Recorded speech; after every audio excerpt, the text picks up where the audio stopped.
জোড়াই থেকে এখানে আপনাদের আগে চাকরিজীবী একজন ফরেস্টের চাকরিজীবী কিছু চারা আজকে বিতরণ করবো, সে বিষয়ে নিয়ে আলাপ করবো। সেই চারা নিয়ে না গাছটা বড় কথা না, আমাদের খুব বন্যপ্রাণী নিয়ে কথা বলবো। খুব বন্যপ্রাণী লিখতে আপনাদেরকে দেবো, আপনারা পাবেন। বিষয় হলো চারাটা হলো এটাই উদ্যোগে দিয়েছি আমি আপনাদেরকে সবাইকে এই চারাটা লাগানোর নিয়ম কারণ এবং চারাটা কি কি কাজে লাগবে আপনাদের। তো আমাদের এখানে একজন সম্মানিত চেয়ারম্যান যারা চলে এসেছেন, উনি করানো বুঝি চারাটা লাগানোর নিয়ম ব্যাপারে আমি বলবো। আগে চেয়ারম্যান যারা আসুক।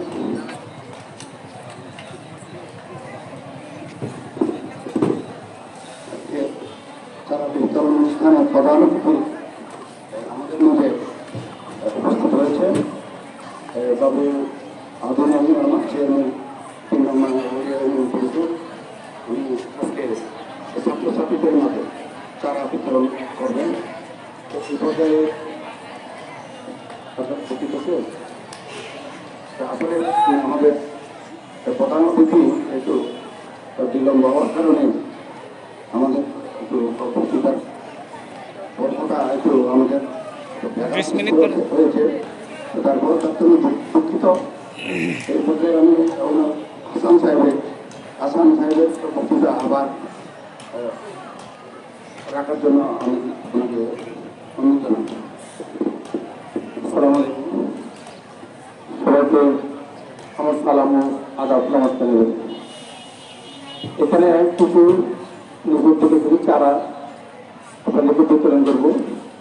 সেটি হলো ফলজ বনজ ওষুধীয় বিলুপ্ত প্রজাতির চারাগুলো আপনাদের কাজে লাগবে। এই জন্য স্কুল জীবনকে যখন ছেড়ে চলে যাবেন, যখন আপনাদের নিজ নিজ চাকরিতে অথবা স্বামীর বাড়িতে অথবা বাবার বাড়িতে অথবা যেখানে চলে যাবেন, যখন আপনি আসবেন তখন কোনো কিছু মনে না থাকে আমার স্কুল থেকে একটা চারা বিশেষ করে চারা গাছটা দেখলে আপনি বুঝতে পারবেন যে আমার স্কুল লাইফের জীবনটা এটা স্থায়ী। আমরা স্থায়ী না, আমরা যে কোনো মুহূর্তে মরে যাবো, কিন্তু এই চারাটা কিছুদিন স্থায়ী থাকবে। আর বিষয় হলো আমাদের যেভাবে দিন দিন যে ফলন হচ্ছে, আমাদের গাছের প্রয়োজন, সেগুলো থেকে সেই বুঝে আমি চারাগুলো বিতরণ করতেছি। আর আরেকটা বিষয় হলো আমি কিছু বিষয় দেবো আপনাদেরকে বন্যপ্রাণী নিয়ে। যে বন্যপ্রাণী আজ আমাদের থেকে বিলুপ্ত হয়ে যাচ্ছে, যে পাখি, যে হাতি, যে আমাদের দেশের যে লেবাক বানর, এগুলো বিলুপ্ত হয়েছে। এসব ব্যাপারে কিছু সামনে আলাপ করবো, দীর্ঘ সময় করবো না, কেন সব বাচ্চারা বিরোধী করতে পারছে। আর বিষয় হলো যে বন্যপ্রাণীর আইন 2014 অনুযায়ী বন্যপ্রাণী মারা ও ধরা ও পালা আইনের জন্য নিয়ে করা, হাতিকে যে মারে এবং তার বিরুদ্ধে আইনের ব্যবস্থা নেওয়া হবে। কেননা হাতি আমাদের দেশের সম্পদ, যে কোনো দেশের প্রাণী আমাদের দেশের সম্পদ। শুধু গাছ নিয়ে আমরা কাজ করতেছি না, আমরা বন্যপ্রাণী করতেছি। সেই গাছ দিয়ে গাছের শুধু হলে পানি রক্ষা করার জন্য, ছায়া দেওয়ার জন্য, অক্সিজেনের জন্য। আমাদের দেশের যে পরিস্থিতি, সামনে অক্সিজেনের অভাব হয়ে যাবে, যে কাজ করে যাচ্ছে। আর বন্যপ্রাণী হলো আমাদের দেশের যে পোকামাকড়, আমাদের যে ব্যাঙ, আমাদের আজকে মশা হতে বেড়ে গেছে ব্যাঙ, আমাদের ব্যাঙ অনিষ্ট করার জন্য। সে ব্যাঙের ব্যাপারেও আমি আপনাদেরকে নিষেধ দেবো। আর বিশেষ করে হলো আমাদের সবচেয়ে স্থানীয় প্রাণী হলো আমাদের হলো হাতিও বিলুপ্ত হয়ে গেছে অলরেডি। হাতির সংখ্যা কমে যাচ্ছে, কেননা আমরা আবহাওয়া তাদের বিভিন্ন জায়গায় আবহাওয়া নষ্ট করে ফেলতেছি।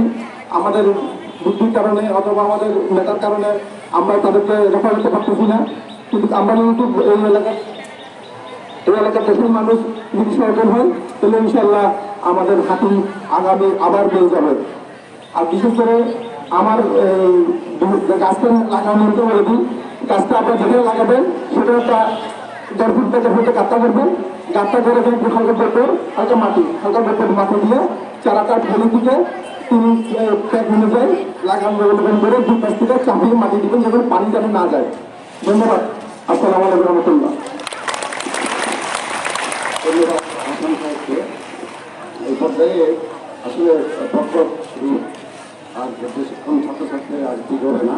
সেই জন্য আমরা আর বক্তৃতা দীর্ঘায়িত করছি না।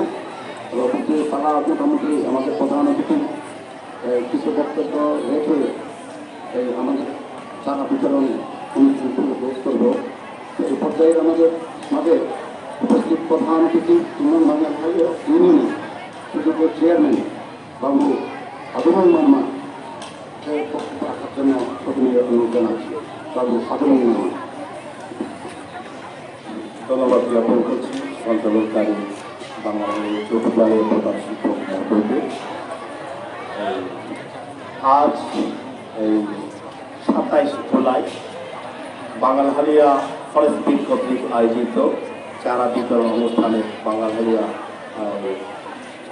বাঙালহালিয়া স্কুলের ঐতিহ্যবাহী স্কুল প্রাঙ্গণে উপস্থিত আছেন বাঙালহালিয়া উচ্চ বিদ্যালয়ের প্রধান শিক্ষক এবং সহপ্রধান সহ স্কুলের প্রত্যেক শিক্ষকবৃন্দ এবং উপস্থিত বন বিভাগের কর্মকর্তাবৃন্দ এবং আজকের এই বাংলাদেশ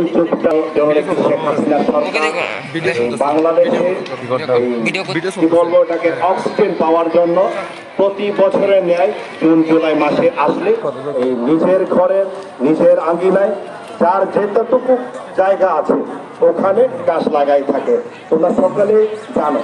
তো তোমরা আজকে আমি কথা বলবো না, আজকে চারা বিতরণ তোমরা তোমাদেরকে যে চারাগুলো বিতরণ করা হবে, যে ফলজ সহ বিভিন্ন ঔষধের গাছ সহ তোমাদেরকে চারা দিবে, সেই চারা যেন তোমাদের আঙ্গিনায় তোমাদের একটা ভালো জায়গাতে যেন তোমরা ফল পাই, যেন তোমরা অক্সিজেন পাই, অর্থাৎ এই অক্সিজেন পাই মতো সুন্দর একটা জায়গাকে তোমরা বাছাই করে ভালো করে ঘেরা দিয়ে তোমরা লাগাই নিবে তোমরা সকলে।